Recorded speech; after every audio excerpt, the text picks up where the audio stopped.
Circuit design का। हमारा basic circuit design क्या होता है, कैसे काम करता है, इसमें क्या क्या कंपोनेंट होते हैं, इसका हम आपको एक बेसिक बताएंगे। जो हमारा बेसिक हाइड्रोलिक सर्किट होता है, इसमें एक पावर सोर्स होगा, उसमें पंप और रिजर्वायर होंगे, कंट्रोल कंपोनेंट्स होंगे। कंट्रोल कंपोनेंट्स में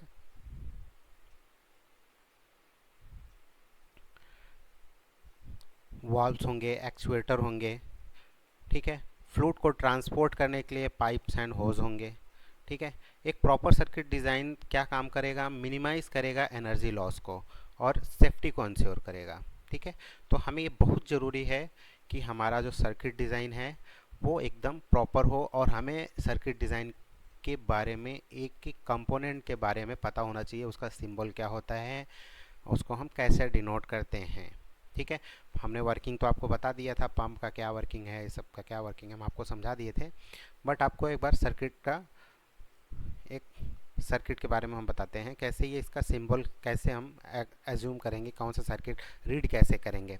देखिए जो हाइड्रोलिक पंप होता है, हाइड्रोलिक पंप एक सर्किट होगा, एक सर्किल होगा। सर्किल में जो ये एरो है इन साइड से आउटसाइड की तरफ जाएगा एंड ये पूरी तरह से ये करने के बाद में ये पूरी तरह से ये कवर रहेगा इनसाइड, ठीक है। तो ये हमारा क्या हो जाएगा, हाइड्रोलिक पंप हो जाएगा। सेम इसका अपोजिट साइड में अगर इसका डायरेक्शन जो एरो है, ये एरो बाहर की तरफ के बजाय अगर सर्किल के अंदर की तरफ होगा तो वो हाइड्रो मोटर हो जाएगा, ठीक है। इसका मतलब ये है कि हमारा जो फ्लूइड है वो एक डायरेक्शन में जा रहा है बट वो पंप अंदर की तरफ जा रहा है। अंदर की तरफ अगर फ्लूइड जाएगा तो हमारा मोटर बनेगा, और अगर फ्लूइड बाहर जा रहा है तो सर्किल के बाहर जा रहा है तो हाइड्रोलिक पंप होगा। ठीक इसी तरह से air pump and air motor के भी सिंबल होंगे। इसमें बस ये फीलिंग नहीं होगी, ये नहीं होगा, ठीक है। For air pump and air motor में भी, एयर पंप को कंप्रेसर भी बोलते हैं, तो ये है, ठीक है। और एयर मोटर हमारा जो है इसका जस्ट इसका अपोजिट इन साइड में रहेगा एरो, बट उसमें ये पूरा जो एरो है वो पूरा फील नहीं रहेगा, बस उसकी आउटलाइन होगी, ठीक है। तो ये इलेक्ट्रिक मोटर का सिंबल है। इलेक्ट्रिक मोटर में आगे एम लिखा रहेगा, एक डायरेक्शन के लिए इसमें दिया है कि इसका डायरेक्शन ये रहेगा, और ये इसके साथ इसको पंप को अटैच कर दिया जाएगा। पंप देखिए दोनों तरफ से भी हो सकता है, इधर से दोनों तरफ पंप को भी ऐसे कर सकते हैं, डबल डायरेक्शन के लिए होता है, ठीक है। और ये हमारा सिंगल एक्टिंग सिलेंडर है, एक सिलेंडर है, इसमें एक ही पोर्ट दिया हुआ है, तो ये हमारा सिंगल एक्टिंग सिलेंडर है। ये सिंगल एक्टिंग सिलेंडर है, प्लस इसमें एक स्प्रिंग सिस्टम लगा दिया गया है जिससे कि ये रिटर्न हो जाए, इजीली रिटर्न हो। सिस्टम प्रेशर जैसे हमारा एक इनलेट के बाद में जैसे इनलेट प्रेशर ड्रॉप करते हैं ये वापस रिटर्न चला जाए, ठीक है।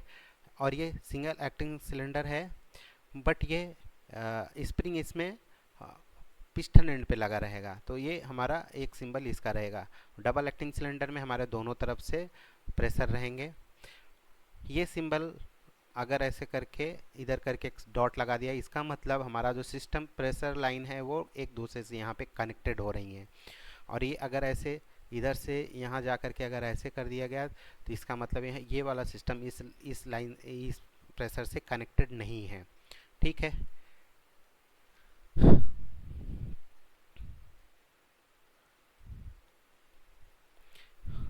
एक स्क्वायर शेप में बना रहेगा तो ये इन्वेलप रहेगा, ठीक है। और इसी इन्वेलप में अगर दोनों तरफ से ये सॉरी इसमें उल्टा लिख दिया है, अगर ये इन्वेलप करके अगर इसमें डंडी लगा के दोनों तरफ से अगर ऐसे बंद कर दिया गया तो इसका मतलब ये नॉर्मली क्लोज होगा, नॉर्मली क्लोज होगा, एंड ये नॉर्मली ओपन है, ठीक है। ये सिंबल अगर ऐसा है तो नॉर्मली ओपन है। ये टू वे वॉल का एक सिंबल रहेगा, इसमें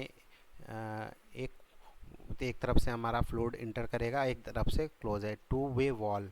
और ये थ्री वे वॉल है, इसमें हमारा एक दो और तीसरा एक लाइन रहेगा। ये फोर वे वॉल है, ये फोर वे वॉल के लिए हमारा, ठीक है।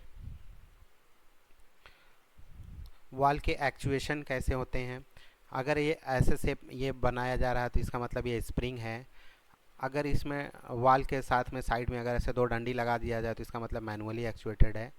अगर ये डंडी लगा के गोला लगा दिया जाए तो ये रोलर एक्चुएटेड है।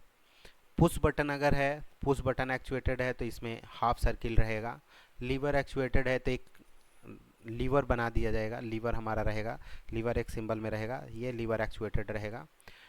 और अगर ये लीवर की जगह पे ये गोला नॉब को जगह पे हमने एक डंडा ये पैडल टाइप का बना दिया तो ये इसका मतलब ये फुट फुट पैडल एक्चुएटेड रहेगा। जैसा कि हम लोग एक्सीलेटर एंड ब्रेक में यूज करते हैं तो फुट पैडल एक्चुएटेड करते हैं, तो ये हमारा फुट पैडल एक्चुएटेड हो जाएगा। और ये सिंबल अगर ऐसा है तो ये सोलोनाइड एक्चुएटेड रहेगा। ठीक है, अब हम बात करते हैं पोर्ट्स की। एक इसमें 4 पोर्ट्स रहेंगे, ये देखिए ए बी, 2 पोर्ट्स हमारा ये मतलब डिस्चार्ज की तरफ में रहेगा, एक प्रेशर पोर्ट रहेगा, एक टैंक पोर्ट रहेगा। ठीक है, टैंक लाइन का। तो सेम इसके अगले लाइन में भी सेम यही रहेगा। ठीक है, इसी तरह 2 वे 2 पोजीशन। ठीक है, रोलर एक्चुएटेड, देखिए यहाँ पे रोलर एक्चुएटेड है, 2 वे है, मतलब एक ये है और एक ये है, 2 वे है, 2 पोजीशन वाल है। ठीक, इसी तरह से ये 3 वे है एंड 2 पोजीशन है, 2 पोजीशन है, इसमें 3 वे है। ठीक है, इसमें 3 वे कैसे हो जाएगा, पी रहेगा, ये टी लाइन है और एक यहाँ पे ए पोर्ट है। ठीक, सी में यहाँ पे भी ऐसे रहेगा, ए पोर्ट रहेगा, पी रहेगा, टी रहेगा। तो ये क्या हो गया, 3 वे हो गया, मतलब केवल फ्लूइड हमारा 3 वेव से ही फ्लो करेगा। बट पोजीशन हमारा जो हमने इसको ये इन्वेलप बोला था, ये पोजीशन इसको बोलते हैं यहाँ पे। तो एक पोजीशन ये हो गया, एक पोजीशन ये हो गया, 2 पोजीशन हो गए। ठीक, इसी तरह से ये 4 वे कैसे हो जाएगा, पी हो जाएगा, टी हो जाएगा, ए एंड बी। ठीक, 4 वे हो गया, 2 पोजीशन, इसको डोनट कैसे करेंगे, 4/2। ठीक है, 4 हमारा पोर्ट हो गया एंड 2 क्या हो गया, पोजीशन हो गया। अगर थीम इसी तरह से अगर 4/3 करेंगे, इसका मतलब हमारा 3 पोजीशन रहेगा वहाँ पे। ठीक, फॉर 3 पोजीशन 4/3 रहेगा। ओके, यहाँ पे देखिए ये सिंबल दिया हुआ है इस तरह का, ये सिंबल हमारा किसका सिंबल है, सोलोनाइड एक्चुएटेड का, ये सोलोनाइड को रिप्रेजेंट करेगा। ठीक है, और एक स्प्रिंग यहाँ पे लगा दिया गया, इसका मतलब सोलोनाइड जैसे अगर सोलोनाइड एक्चुएट नहीं होगा उस केस में क्या होगा, स्प्रिंग इसको रिट्रैक्ट कर दे, रिवर्स कर देगा और नॉर्मल पोजीशन पे लेके आएगा। ठीक है,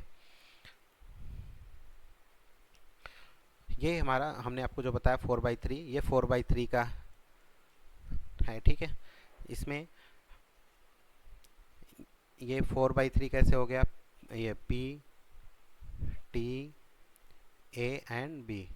ठीक है, ये नॉर्मल इसका सेंटर पोजीशन रहेगा, यहाँ पे भी P T A and B. हमारे सिस्टम कैसे वर्क करेगा, एक सोलोनाइड वाल यहाँ लगा हुआ है, एक सोलोनाइड वाल यहाँ लगा हुआ है, एक स्प्रिंग रिवर्स लाने के लिए इधर दोनों तरफ से होम पोजीशन पे लाने के लिए स्प्रिंग लगी हुई है। ठीक है, अभी ये वर्क कैसे करेगा, अगर ये वाला सोलोनाइड एक्चुएट होता है तब हमारा ये वाला पोजीशन सेंटर पे आ जाएगा। ठीक है, ये पोजीशन हमारा एक्चुएट होगा, इस पोजीशन के अकॉर्डिंग पी टैंक कनेक्ट हो जाएगा ए से, टी लाइन बी से कनेक्ट हो जाएगा। ठीक है, ठीक इसी तरह से जब ये कनेक्ट हो, ये वाला सोलोनाइड अगर आप एक्चुएट होता है, इसको भी ए, इसको सोलोनाइड को ए कहते हैं, इस वाले सोलोनाइड को बी कहते हैं। ठीक है, बी से डोनेट करते हैं। अगर स्मॉल बी सोलोनाइड अगर एक्चुएट होता है तो ये साइड का जो पोर्ट हमारा है, ये वाला पोर्ट, ये पोर्ट हमारा सेंटर पे आ जाएगा और एक्चुएट होगा। ठीक है, ठीक है, इसी तरह से ये हमारे सोलोनाइड वाल हो जाते हैं। ओके,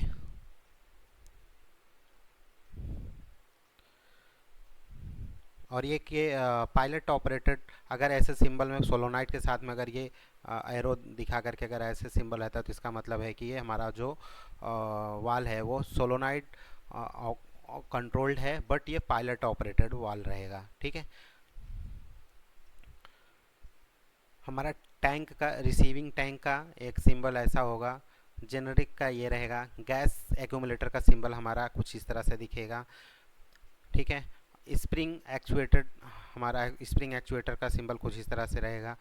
डेड वेट अगर लगा के हमारा एक्चुएटर वर्क कर रहा है तो उसका सिंबल इस तरह से रहेगा। और सबसे ज़्यादा जो इम्पोर्टेंट है वो हमारा है प्रेशर रिलीफ वाल्व, जो बहुत ज़्यादा यूज़ किया जाता है। प्रेशर रिलीफ वाल्व में इसका सिंबल कुछ इस तरह से होता है।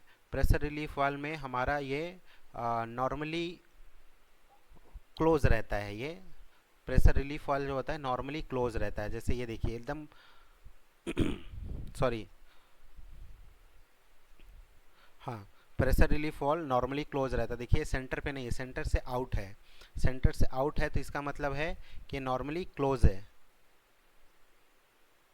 अगर ये उल्टा इन्होंने लिखा हुआ है, नॉर्मली ये ओपन है, ये नॉर्मली क्लोज है। अगर ये सेंटर से आउट है, प्रेशर रिड्यूसिंग वाल्व जो होता है नॉर्मली ओपन होता है ये, and pressure relief valve normally close होता है। जब प्रेशर, इसमें क्या होता है, सपोज प्रेशर रिलीफ कैसे वर्क करता है, अगर हमारा सिस्टम प्रेशर सपोज दैट अगर हमने एक बार सेट किया 50 बार पे, हमने सेट किया कि 50 बार से ज़्यादा हमारा सिस्टम का प्रेशर नहीं जाना चाहिए। जैसे ही वो 50 बार से ऊपर जाएगा ये वाल्व ओपन हो जाएगा। ओके, एक्चुएट करके इसको ओपन कर देगा तो ये सिस्टम, ये हमारा ओपन हो जाएगा। ठीक, तो इस तरह से वर्क करेगा। ये लाइन रिस्ट्रिक्शन को प्रोवाइड करेगा। लाइन में हमने कहीं ना कहीं रिस्ट्रिक्शन लगाया हुआ है। फ्लो रिस्ट्रिक्टर मतलब जिसको हम लोग फ्लो कंट्रोल वाल्व बोलते हैं, फ्लो कंट्रोल। ठीक, चेक वाल्व, ये चेक वाल्व का सिंबल कुछ इस तरह से ही रहेगा जैसा ये दिख रहा है इसमें। ठीक है, फिल्टर के लिए हमने ये सिंबल रहेगा, ये बॉक्स रहेगा, बॉक्स में डॉटेड लाइन रहेगी फिल्टर के लिए। और ये टैंक बनाया हुआ है, टैंक में एक लाइन दी हुई है, तो ये हमारा क्या हो गया, टू टैंक रिटर्न के लिए। ये अगर दोनों तरफ सिस्टम अगर कुछ इस तरह से है तो कूलर है। अगर सिस्टम के अंदर इन कूलर का मतलब क्या हुआ, हमारा हीट बाहर की तरफ डिसिपेट हो रहा है इसके सिस्टम के अंदर बाहर, तो ये कूलर वर्क करेगा। अगर हीटर है तो वहाँ पे हमारा एरो अंदर की तरफ आया रहेगा। ठीक है, और ये सेपरेटर के लिए ये डॉटेड लाइन रहेगी, और एक लाइन हमारा ये रहेगा, और एक एरो रहेगा नीचे की तरफ में। ठीक, तो ये सेपरेटर हो जाएगा। ये बेसिक सिंबल्स हैं जो समझना चाहिए। ठीक है, अब हम एक सर्किट लेके समझेंगे कि कैसे हमारा एक हाइड्रोलिक सर्किट को डिज़ाइन किया जाता है, या कैसे उसको हम समझेंगे कि कैसे क्या, कौन सी चीज़ कहाँ पे क्या लगी हुई होती है, कैसे ऑपरेट करता है। ठीक है, तो देखिए बेसिक सबसे पहले हमारा जो सिस्टम, ये हमारा एक ओपन लूप सिस्टम है। हमने जो आपको पहले बताया था ये एक ओपन लूप सिस्टम है। ठीक है, क्योंकि हमारा इसमें जो फ्लूइड आएगा, देखिए यहाँ पे रिवर्स करके हमने इसको वापस टैंक में डाल दिया है। ठीक है, तो इसके लिए हमारा एक मोटर विद पंप, मोटर से हमने क्या किया, पंप को घुमाया और सक्शन लिया, ये सक्शन करके ऊपर आया। ऊपर आने के बाद हमने यहाँ पे क्या, एक रिलीफ वाल्व लगा है। पंप में एक इंटरनल रिलीफ वाल्व लगा रहता है। इंटरनल रिलीफ वाल्व इसलिए लगा रहता है ताकि हमने सपोज दैट हमारा जो पंप की कैपेसिटी है वो 350 बार की है, बट ये हर समय हमारे पंप सिस्टम को 350 बार की रिक्वायरमेंट होती नहीं है। तो जैसे ही ये 350 बार जब हम सपोज दैट हमें आगे की ज़रूरत सिर्फ 150 बार की ही है, तो हमने पंप का जो प्रेशर है सेटिंग 150 करके रख दिया, तो हमारा 150 बार ही प्रेशर आगे की तरफ सिस्टम में फ़्लो करेगा। तो इसके बाद में एक एक्सटर्नल रिलीफ वाल्व लगा के रखते हैं। एक्सटर्नल रिलीफ वाल्व लगाने का पर्पज़ ये होता है कि हम पंप के प्रेशर को बार बार छेड़ नहीं सकते, बट हमने एक्सटर्नल अगर रिलीफ वाल्व लगाया तो हम उसको अगर प्रेशर एडजस्ट करना है तो हम प्रेशर एडजस्ट करके रख सकते हैं। सपोज दैट हमारा 150 बार पंप का प्रेशर सेट किया, बट हमें आगे रिक्वायरमेंट 120 बार की ही है, हम यहाँ से 120 बार सेट करके आगे दे देंगे। 150 बार पे 120 बार पे हमारा सिस्टम ऑपरेट होगा। और ये सोलोनॉइड वाल्व, ये देखिए ये जो वाल्व लगा हुआ है ये 3 पोजीशन वाल्व है। 3 पोजीशन वाल्व, 1 पोजीशन, 2 और 3 पोजीशन हो गया। और इसमें 4 पोर्ट है। ठीक है, A P line, T line, A and B, ठीक, जैसा यहाँ पे भी दिख रहा है PTAB। ठीक है, तो सपोज इट अभी हमारा ये वाला अगर सोलोनाइड एक्चुएट होता है तो P कनेक्टेड हो जाएगा A से और T कनेक्टेड हो जाएगा B से। तो P का जो सिस्टम प्रेशर है जाएगा इधर A की तरफ और ये हमारा रॉड एंड की तरफ प्रेशर जाएगा एज पर ड्राइंग के हिसाब से। तो ये सिलेंडर हमारा रिट्रैक्ट होगा। उस केस में जो हमारा इधर का जो फ्लूइड रहेगा वो इधर की तरफ से वापस आके इधर टैंक में चला जाएगा। ठीक है, ये टैंक में चला जाएगा। ठीक है, अगर जब हम एक को ऑपरेट करते हैं, ठीक इसका उल्टा जब हमारा इधर का सोलोनाइड ऑपरेट होगा तब ये वाला लाइन कनेक्ट हो जाएगा, P बन जाएगा हमारा, कनेक्ट हो जाएगा B से एंड T कनेक्ट हो जाएगा A से। ठीक है, ये वाला वाल अब हमारा क्या है, P चला जाएगा इधर पिस्टन साइड पे प्रेशर और ये रॉड इन साइड पे से जो प्रेशर है वो रिलीज़ होकर के हमारा किधर चला जाएगा, टैंक में चला जाएगा। ठीक है, तो इस तरह से एक बेसिक हमारा जो ड्राइंग है, बेसिक ड्राइंग हमारा काम करेगा। ओके,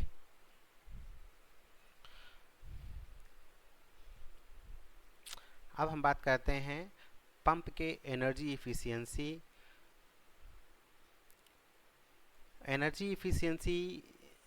की हमें क्यों ज़रूरत पड़ती है या फिर हमको इसको क्यों ज़रूरत है जानने के लिए हम आपको एक बार ये बता देते हैं। एक्चुअली जब हमारा सिस्टम प्रेशर डिज़ाइन किया जाता है तो किसी भी इक्विपमेंट की 100% इफ़िशियंसी नहीं होती है, बट जो लॉसेस होते हैं लॉस को अगर हम कंट्रोल करेंगे तो हमारा जो एनर्जी इफ़िशियंसी है वो ईज़िली कम कर सकते हैं। ठीक है, तो reduce pressure loss using proper hose pipe and hose pipe sizing. Suppose अगर हमारा पंप का कैपेसिटी 50 बार का है बट हमने एज पर 50 बार के अकॉर्डिंग ना यूज़, 50 बार के लिए अगर हमें 1 इंच का होज पाइप चाहिए बट क्या कर रहे हैं हम 1 इंच की जगह पे हम 1/4 इंच का होज पाइप यूज़ कर रहे हैं, तो क्या होगा, हमारा ये जो प्रेशर है ये प्रेशर हमें पहले मिल जाएगा। ठीक है, फ्लो प्रॉपर नहीं होगा तो हमारा जो है सिस्टम की इफ़िशियंसी डाउन हो जाएगी। ठीक इसी तरह से जो variable displacement pump to match demand.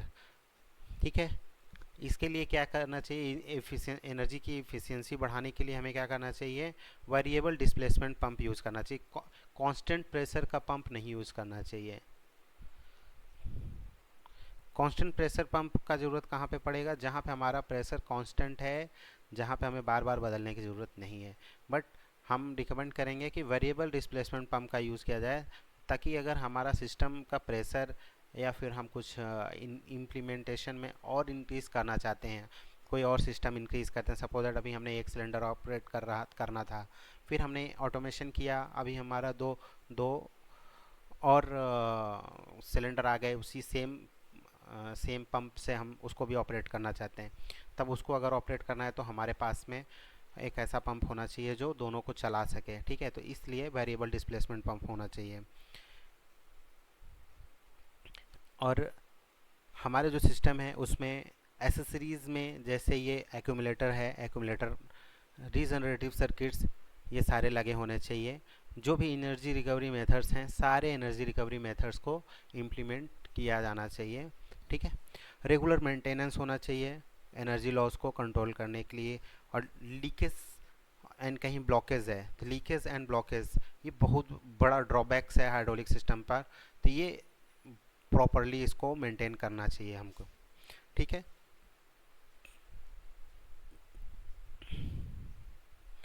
Safety measures क्या है हाइड्रोलिक सिस्टम में, हम इसको समझ लेते हैं। हमें जो मैकेनिकल सिस्टम डिज़ाइन में जो सेफ्टी के लिए हमारा यूज़ किया जाता है वो रिलीफ वाल्व है। रिलीफ वाल्व प्रेशर कंट्रोल करने के लिए बहुत ही ज़रूरी है, तो ये हमें प्रॉपर यूज़ करना है। Use pressure relief valve to prevent overloading, install proper filtration to remove contamination, okay, ensure secure hose and pipe connection to avoid leaks. Proper fitting use करनी चाहिए, प्रॉपर कनेक्शन होना चाहिए, लूज कनेक्शन नहीं होना चाहिए, और जो हमारा ऑपरेटर है वो ट्रेंड होना चाहिए, ट्रेंड ऑपरेटर होना चाहिए। जो कि इमरजेंसी शट ऑफ को प्रोसीजर को फॉलो कर सके इन केस एनी डैमेज हो मिलने पे वो इमरजेंसी सिचुएशन में वर्क कर सके। ठीक है, तो आज हमने आपसे इस मॉड्यूल में हमने जो जाना वो ये जाना कि हाइड्रोलिक सिस्टम डिज़ाइन इफ़िशियंसी और परफॉर्मेंस को कैसे इम्पैक्ट करता है, open loop system and close loop system कैसे होता है, कैसे काम करता है, डिफरेंट एप्लीकेशन उसके क्या हैं। ठीक है, proper pressure calculation for optimal load handling ये हमने आपको बताया, energy efficiency and safety major improve system longevity ये बताया हमने आपको।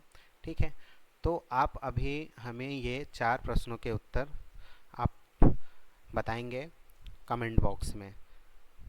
पहला, what is the difference between open loop and close loop system.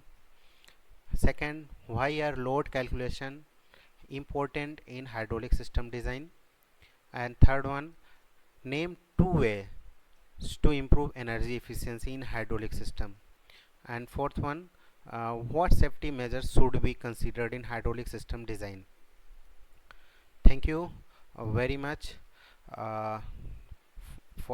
इस मॉड्यूल में हमने आपको जितना भी बताया उम्मीद है कि आप इससे पूरी तरह से समझ गए होंगे। अब हम आपसे मिलते हैं अगले वीडियो में मॉड्यूल 5 में।